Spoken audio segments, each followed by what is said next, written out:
I want to thank Paul Gogarty and the Independent Technical Group for bringing forward this important motion. Minister, family law is not working to protect the children of this state. Children are not only failed by family law, they are all too often put in harm's way.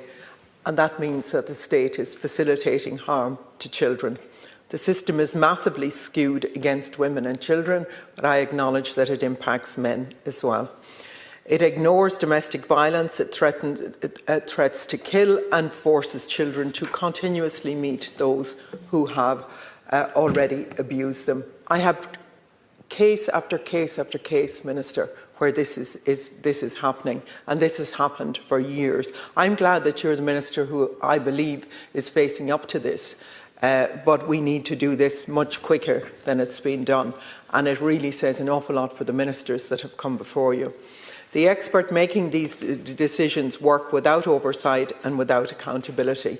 No transparency, no scrutiny. The horror stories coming out from the family law courts can only be described as state-sponsored cruelty. What are we going to tell, Minister, these children when, as adults, they raise the questions of why did we, as legislators, not intervene to stop the harm that was being done to them? Are we going to tell them it was too complex? The use of experts in family law cases need to be dealt with by regulation rather than by guidelines, given the serious concerns that have arisen to date and the need to ensure the highest standards in terms of how the justice system works. Minimum standards of training are required for those who work in the area of family law, as recognised within the Government's Family Justice Strategy 22 to 25.